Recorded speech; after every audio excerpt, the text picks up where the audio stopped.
untung aku juga dulu berani mutusin milik kamu sih.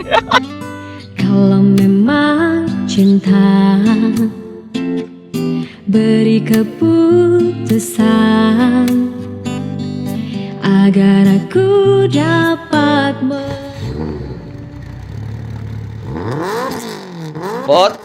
Podcast in the car. Let's go. Punya temen nih ya. Nah, dia itu ini beneran ya. Dia itu kalau di dia kalau di luar itu dia kalem banget diem. Nah, tapi kalau di medsos dia tuh gacor banget. Apalagi kalau di Twitter tuh. Nah, jadi kadang-kadang tuh bingung sama orang yang kayak begini nih, anak-anaknya begini. Jadi di reality mereka sama di dunia maya mereka tuh bertentangan 180 derajat gitu loh maksudnya. Nah, itu aku juga nggak ngerti kenapa, tapi kan mesti ada sebabnya kayak gitu. Ada beberapa faktor sih. Yang paling utama sih, coba deh kita bayangin dulu kalau kita interaksi langsung tuh, ngobrol langsung aja nih ya. Itu kan kita nggak bisa prediksi nih. Kayak sekarang nih kita ngobrol kayak gini kan, aku juga nggak terpikir sebelumnya kamu mau ngomong apa gitu atau mau nanyain apa. Terus aku juga nggak bisa nyiapin jawaban langsung spontan gitu kan. Nah, terus ketika aku jawab pun aku nggak tahu nih respon kamu akan puas atau enggak, seneng atau enggak gitu. Nah, kalau kita interaksi langsung kan seperti itu. Kita nggak bisa prediksi si teman kita nih mau ngomong apa, terus respon kita pun apakah akan memuaskan dia atau enggak, dan respon dia balik ke kita tuh akan menyenangkan atau tidak, itu kan serba nggak pasti gitu. Nah, dalam interaksi sosial yang nyata, yang realitasnya, itu kan dibutuhkan skill sosialisasi yang luas gitu loh. Luas dalam komunikasi, manage emosinya juga harus baik, karena kalau nemuin respon dari teman yang nggak ngenakin kan, kita harus bisa lebih manage emosi gitu. Sedangkan kalau di dunia maya kan kita udah bisa setting, udah bisa create, gue mau share ini nih di medsos, gue mau ngomong ini ya, paling respon orang-orang atau follower gue tuh yang pro kemungkinan responnya begini, kalau yang kontra begini ya. Dan gue udah siap nih, kalau ada yang pro gue responnya gimana, kalau ada yang kontra gue responnya gimana gitu. Lebih bisa ini ya, dia bisa lebih prediksi. Walaupun sebenarnya ketika di dunia maya juga pasti akan ada sih orang-orang yang ngomongnya nggak terkontrol gitu ya. Nah, tapi kan nggak berhadapan langsung. Nah, itu kan efeknya nggak terlalu ini. Social skillnya di sini maksud aku kan tadi kan kemampuan orang berkomunikasi, menjalin pertemanan gitu.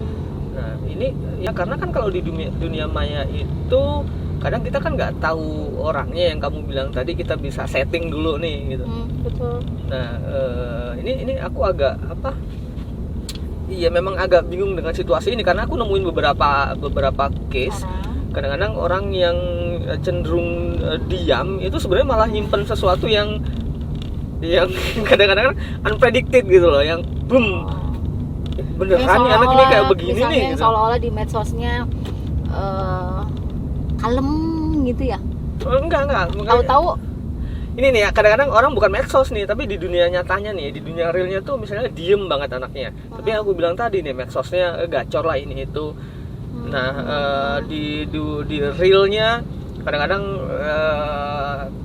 kayak nggak punya temen dan tanda kutip gitu, tapi tahu-tahu do something yang which is my god. Nah, itu sering terjadi tuh. Ya kan pada dasarnya gini sih, setiap orang kan pasti punya kebutuhan untuk bersosialisasi kan. Karena dalam sosialisasi itu ada yang terpenuhi dalam diri kita, merasa diakui, merasa dihargai gitu kan.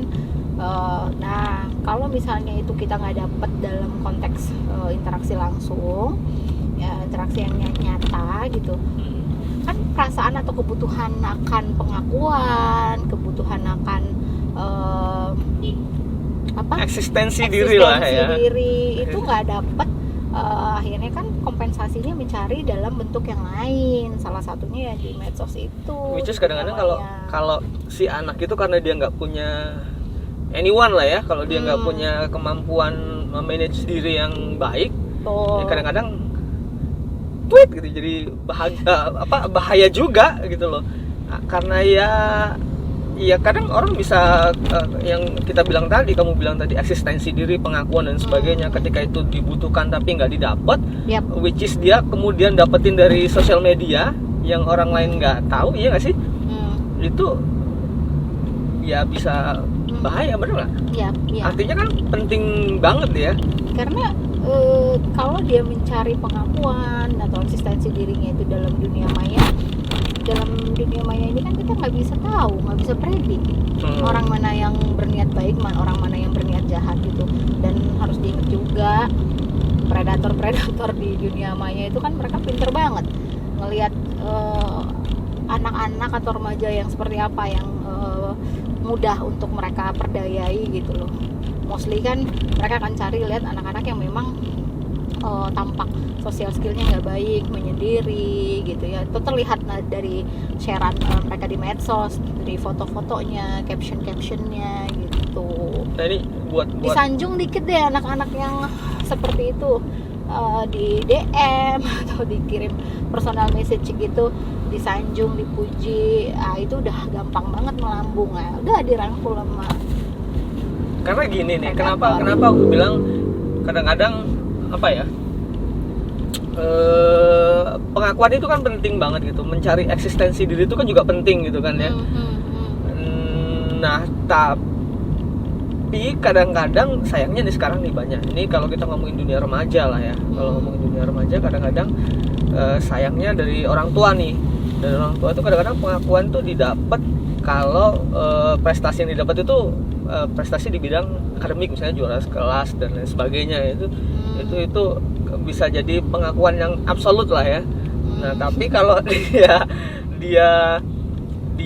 apa di bidang lain, nah itu which is kadang-kadang itu kan sekarang nih ya, zaman sekarang kadang itu bisa jadi hal yang malah penting banget gitu loh, penting banget dalam tanda kutip, karena sejauh apapun kita sekolah, kuliah, endingnya kan si anak itu harus bersosialisasi ke orang-orang, dia akan punya tanggung jawab keluarga, dia harus memenuhi kebutuhan keluarga, dan dia harus punya kemampuan untuk survive, itu kan ya, gitu loh. Nah makanya kadang-kadang itu terlupakan kadang-kadang gitu. Ya itu padahal itu yang hal utama yang dicari sama remaja kan, pengakuan dari lingkungan terdekat mereka atas apa yang bisa mereka capai. Karena percaya atau enggak ya, kamu benar juga kalau Mas sering bilang, karena hal-hal yang enggak kita dapat di masa kecil, remaja, ketika kita sudah dewasa, sudah remaja, we do something yang sesuatu yang seharusnya udah nggak kita lakuin lagi di umur kita itu, karena kita nggak dapetin itu ketika itu anak-anak atau regresi pak atau remaja gitu. Kok kelihatan bego banget kalau ngomong kayak gini. Itu namanya regresi pak. Itu namanya regresi, jadi menurun gitu loh perkembangannya itu. Jadi harusnya misal usia 25 tahun harusnya dia udah belajar bisa membangun masa depan, komitmen dengan masa depan gitu ya, membangun karir gitu, hubungan dengan lawan jenis yang lebih serius. Tapi karena misal masa remaja yang tidak terpuaskan karena banyak sekali ibaratnya kekangan, tuntutan yang akhirnya dia tidak bisa atau tidak berani bersuara, tidak berani memilih. Akhirnya ketika sudah di usia 25 tahun dia sudah punya kebebasan, bahwa misalnya udah lulus kuliah, udah bekerja gitu, akhirnya ya udah dulu saya nggak ada kesempatan tuh untuk main game online, saya nggak ada kesempatan untuk hangout, nonton. Di usia 25 harusnya dia udah mulai membangun karir, membangun hubungan yang serius untuk masa depan, untuk berumah tangga. Ini jadi main-main banyakannya, waktunya ya kerja, main game gitu. Terus hubungan dengan lawan jenisnya yang ke arah lebih serius terbengkalai, kerjaannya pun ya standar-standar aja, bahkan mungkin di bawah ekspektasi performance dari kantornya gitu. Iya. Jadi dalam kata lain sebenarnya main itu penting banget gitu. Iya, main sesuai dengan taraf usianya. Intinya bener. mungkin yang lebih tepatnya menikmati setiap fase perkembangan. Betul. Menikmati itu tetap harus Ya, balance antara main dengan kewajiban. Karena remaja. Iya, maksudnya kalau misalnya kita remaja gitu, emang sudah sewajarnya mereka main, mencoba hal-hal baru ya kan, bergaul sama temen-temennya gitu. Tapi diiringin kewajiban juga. Iya. Dia punya kewajiban untuk belajar. Bener. Makanya aku nggak pernah nyesel sih, aku dulu sering main. Oke, tapi harus dilihat banyak mainnya atau banyak belajar. Atau imbang, kayaknya nggak imbang. Cuman kalau berkaca ke pengalaman pribadi sih, kalau aku belajar juga lah ya, karena kan sudah berumur itu berarti kan belajarnya dari pengalaman gitu. Oke. Kalau ngomongin pengalaman, ya bener kayak aku sih misalnya, aku dulu banyak main waktu sekolah, waktu kuliah itu banyak main sama temen, ngeband dan lain sebagainya. Walaupun ya akademik tetap juga jalan sih, maksudnya nggak nakal yang gimana gitu lah ya. Nah tapi yang nggak kalah penting sayangnya nih sampai sekarang nih ya, yang nggak kalah penting tuh dari remaja itu sebenarnya adalah nanemin mindset bahwasannya kita itu akan punya tanggung jawab suatu saat nanti. Kita itu harus jadi orang yang sukses karena kita akan punya hidup sendiri kelak. Kalau itu nggak dibangun dari muda, dari remaja, telat ngebangunnya itu akan susah juga sih. Gitu. Nah sebenarnya sih lebih tepatnya lagi ya gitu, mengajarkan tentang arti tanggung jawab dan kebebasan memilih itu sebenarnya dari kecil. Contoh sederhana aja sih, dari anak kecil dibiasakan untuk berani memilih. Contoh ketika dia mau jalan keluar sama keluarganya gitu, kadang kan ibu suka sibuk nih, biar matching nih kita semua pakai pakaian serba biru gitu atau serba putih gitu, biar matching, keren kalau difoto kan untuk Instagram kan keren banget gitu. Cuman kan pada saat itu belum tentu kan keinginan anak tuh dia mau pakai baju sesuai keinginan ibunya. Belum ya, tanggung belum selesai. Boleh aja kan tanya anaknya, ya udah kita mau ke pantai nih atau kita mau ke mall. Nah kalau di mall itu begini-begini nanti aktivitas kita, di pantai kan begini-begini. Kamu pilih bajunya yang bikin kamu nyaman, yang bikin kamu bebas bergerak. Dari situ kita bisa lihat dia. Nah dari hal sederhana aja kan dia sudah, di situ dia udah belajar berani memilih dan berani memutuskan. Nah ketika nanti pas sampai mall ternyata misalnya dia milih bajunya yang pendek tuh, minim, pada di mall dingin banget gitu, di situ dia belajar, oh iya kayaknya saya salah pilih nih gitu. Artinya nanti ketika next dia diberi lagi kebebasan untuk memilih, dia akan berpikir banget tentang konsekuensinya. Nah di situ dia akan belajar tentang tanggung jawab terhadap pilihannya. Kalau udah milih ini ya udah jalanin terus. Nah tadi kan kamu bilang memilih, memutuskan, dan tanggung jawab ya. Nah itu juga, tiga hal itu juga menurut aku sih itu modal untuk kita bersosialisasi gitu. Kita ngomongin social skill tadi itu jadi modal banget gitu. Bener banget lah. Modalnya berani memilih, memutuskan, dan tanggung jawab. Karena tanpa keberanian juga ya susah juga kan. Iya, ya contohnya aja lah, kita udah sama-sama pernah remaja, pernah SMP, pernah SMA gitu. Diajakin temen hari di weekend nih, diajakin temen yuk nonton yuk gitu, atau hangout nih kemana gitu. Ya siapa yang nggak tertarik hangout, siapa yang nggak tertarik nonton kongko gitu sama temen-temennya, menyenangkan kan gitu. Nah tapi kalau di satu waktu ternyata kita punya tanggung jawab, ternyata bahwa aduh besok saya harus ngumpulin project yang itu ternyata cukup makan waktu ngerjainnya gitu. Ya kalau belum dikerjain sekarang, cukup nggak nih waktunya kalau gue ngerjainnya malam gitu. Kalau mau ngerjain malam nggak cukup waktunya, berarti harus dari sekarang dong. Nah di situ kan dia berani memutuskan. Nah sebelumnya dia berani milih, kongko apa ngerjain tugas gitu. Kan dia berani memutuskan, ya udah deh aku ikut, aku nggak ikut gitu. Nah, konsekuensinya ada kan, misalnya teman-temannya bakal apa istilahnya, ngapain dia lalu kutu buku atau dasar anak mami dan lain sebagainya, itu udah konsekuensi gitu.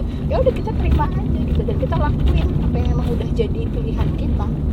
Kebayang kalau anak dari kecil nggak biasa memilih, nggak bisa memutusin, dan ikut-ikutan terus. keberanian kayak begini nih sih yang menurut aku juga suatu saat malah jadi modal paling berharga buat anak bisa sukses dan survive di hidupnya nanti. Soalnya ya aku banyak juga ngelihat teman-teman itu sebenarnya yang sukses itu malah mereka yang berani, mereka punya tanggung jawab, mereka punya passion. Ya itu hingga akhirnya ya mereka ya lebih sukses daripada yang di bawah mereka maksudnya. Karena pada dasarnya sebenarnya orang cerdas itu kan banyak ya. Ya cerdas dalam arti tanda kutip apa? Ya, Scope-nya. I mean dari segi pola pikir ya, kemampuan kognitif gitu. Itu banyak kan sebenarnya. Mau spesifiknya dia di ranah seni kah atau di akademik atau di olahraga, itu kan juga udah sebuah kecerdasan. Betul. Nah, tapi kan sukses atau tidaknya itu dibutuhkan hal lain tolak ya. ukurnya bukan itu doang gitu. Di antara yang sesama mereka yang cerdas di bidang sains nih gitu, akan siapa yang paling berani nih memutuskan, membuat tinggi pilihan peluangnya ya untuk sukses ya mereka yang lebih cepat melihat peluang, memilih, memutuskan, action dan berani, lebih dulu dan berani tanggung jawab iya sama keputusannya. gitu. Untung aku juga dulu berani mutusin milih kamu sih. Kalau memang cinta, beri keputusan